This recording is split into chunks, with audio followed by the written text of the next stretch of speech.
Hello friends, welcome back to another video. My name is Sayorius and today we're taking a look at Kagurabachi Chapter 3, Witness. Now already we've had some great chapters. The first chapter introduced us to this world full of magic and basically swordsmithing, and then chapter 2 expands on that with a huge time skip and lots of development happening. And chapter 3 is more of the same, but this time you get a lot of story progression as well as getting some new fun characters that are being introduced into the story that I think they have a lot of staying power in my opinion. I think this is going to be some of the central characters going forward, and I'm excited to see that. It's not just going to be Chihiro and Chiba. So we get introduced to our first main character, and that is going to be Hinao. And she's basically a girl who lives in Japan. Why did I say that? Of course she lives in Japan. She lives in Tokyo.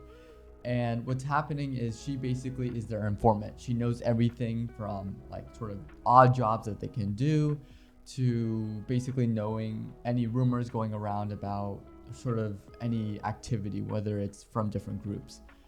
And it just starts with her sort of introducing herself, which is a really funny thing. She kind of breaks the fourth wall here. And what I love about this is that it basically she gives like sort of a quick rundown of sort of the state of Tokyo, and that this world has a lot of sorcerers, like more than 1,000 sorcerers actually, which is a lot. And then we get our flashback, which is an interesting choice here. And I hope that at least when it comes to this story, they kind of ease up on the flashbacks, because this is what it's not bad at this point, but I'm starting to get a little bit worried, because if they keep doing flashbacks, like here it says 3 years earlier, and then last chapter I think it was like several years later. Like if you keep flashing back and forward in time, I feel like if he keeps doing this, people are gonna start to get confused on like when events take place in the timeline. So hopefully hopefully we'll see less and less of sort of the time skips going into the story, just so we can make sure that everyone stays on track. That's just my big worry when I saw that. But I know people can still follow along. People don't have any issues with that. But personally, I can see this being a problem later on. But anyways, enough about time skips. We're gonna go straight into a conversation between Shiba and Hinao, talking about sort of just trying to find these enchanted blades or any rumors around it. And then we get sort of our introduction to this little girl, and it's sort of her Hinao basically talking about, oh, I found this girl who said she's running away from someone, and it seems like it fits the description of the sorcerers you're looking for with the enchanted blades. And it's funny because you do get a little bit of banter between the group, and it seems like Hinao is like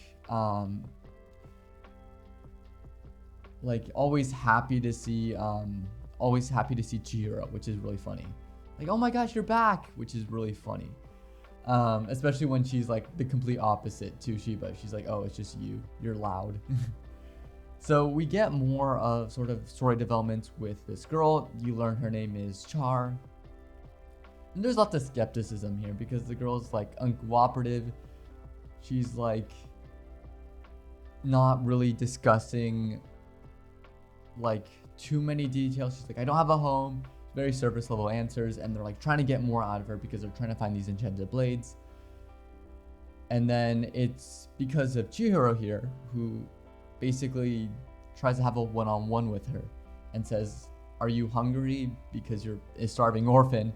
So he takes her out to eat, and so they're eating at this place, and he actually ends up getting her to open up. And I think this is a great moment for his character because it shows he's compassionate, that under his solemn demeanor, which is what I'm kind of worried about going further into the story, where he's just gonna be that serious, very saddened person, where he's just like, I just need revenge. We're seeing a little bit of a difference here, where he's still very compassionate. He very much still cares about people, and we do get to see that here, where it's like you're opening up. And although his expression does change, like to a shock, where he's like, oh my gosh, this is the person I'm looking for, because she describes one of the enchanted blades as cloud, like emitting clouds, or giving off clouds. And so what ends up happening is he has this sudden realization that, oh, this is one of the blades he's looking for. And then, of course, when you see this character in the background who has this very unusual character design opposed to every other patron in that shop, and he sits right behind Chihiro here, you know something's up, especially when you get a panel focusing in on him. So it's like, oh, there's probably something that's going to go down. And wouldn't you know it, the store owner gets murdered right in front with chopsticks, which is a really brutal way to go out. And then they're ambushed by, of course, the sorcerer's attacked, and the sorcerer basically grabs Char, and she's like, save me, and then Chihiro's like, you got it. So overall, very short chapter, but there's a lot to unpack here. There are some concerns I have. I mean, I already mentioned the time skip stuff earlier on, but for me, the big thing that I think is going to dictate the longevity of this series is going to boil down to Chihiro, in my opinion. Because for me, at least, you can have serious characters. Like for me, one of my favorite characters is Zoro. Zoro is a fantastic character. He's from the show and the anime and the manga One Piece, if you didn't know. I mean, you probably did. But what I love about him is he's very serious, but then he's also balanced out by having so many energetic crewmates. Now, the problem here is Chihiro, although he has qualities where he's very compassionate. He's very serious because of all the stuff he's gone through, but he's very compassionate too. And you did get to see this there with his interactions with Char.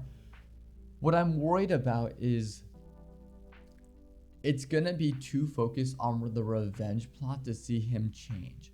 And I think if you consistently have him be like, I'm super serious, I'm gonna murder all these people and save people and be super serious, I feel like that's gonna get a little bit stale. And I'm not saying like go 180 and have him be super goofy, but just have him have some variations where over the course of the story he like lightens up or learns to sort of open up to people, like in this moment, or even like crack a smile, like during good, like not even like during the bad moments, because that'll like the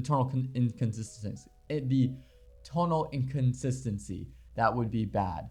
But when there's lighter moments, just cracking a smile and like opening up more and more, where he's like more happy as the story goes on. Where at least he just seems more, I guess, three-dimensional, as opposed to being super serious all the time. Because, for example, if he like ends up finding one of the swords, I want to see some sort of gratification, like some sort of happiness from him, that he's accomplished one of his goals of retrieving one of these 7 blades that have gone missing. But yeah, that's just me. I know it's a weird complaint. You're probably gonna say that's a dog shit take, but I'm being serious here. I think the best thing for the story going forward is to sort of have him move from being a static sort of character, as we see here, and becoming more rounded. I think that would do the story's wonder. And I don't mean him being goofy by any means. I'm just saying having him smile once in a while, once he achieves his objectives, would be really cool. And yeah, I guess that's pretty much it for, at least for theories. The fight is gonna happen. I don't think the sorcerer is the one with the sword. I just think he's working under. What would be really cool is if what ends up happening is if it's like a One Piece situation, where if you watch One Piece and know about the Alabasta arc, there's like a bunch of mini bosses, and then a crocodile is like the main boss of that arc, and you have to get through all these mini bosses to eventually fight him. Or I guess a simpler explanation, if you haven't watched One Piece, is like the Super Mario games. I know it's a weird tangent, but it's like, for example, you have to clear all these levels, and then you fight the mini bosses, and then you fight the main boss at the very end. It could be like that, where there's this sorcerer that they have to fight, or I guess even better, Demon Slayer. I know I'm trying to I have so many analogies here, but it's like Demon Slayer, where it's like you have the like lower moons and the upper moons. So the lower moons are basically like the big bosses that you have to fight, aside from all these like skilled demons along the way. So you have to get through all these like grunts to finally face off against the lower moons. And then once you beat the lower moons, you get closer to fighting the upper moons. That's how I feel. Is like we should get a little bit closer to, I guess, finding the person with this cloud blade by going through a bunch of grunts. Yeah, and I think that would be good for the story. Now, if I was gonna rank this chapter, I would probably say this is a good solid 8 out of 10. There's not too much that happens in terms of like fighting sequences, but for what it sets up, it hypes me up, and it's actually the first time I actually want to see what happens, and I'm kind of saddened that I have to wait a whole another week to get chapter 4, because I want to see this fight continue, and I know it's gonna be awesome, especially when it's magic at play. And yeah, let me know what you guys think in the comments below. Do you agree with my thoughts on this chapter? Do you disagree? I want to hear everything and more, and I think that's just about it. And I'll catch you later. Thanks for watching.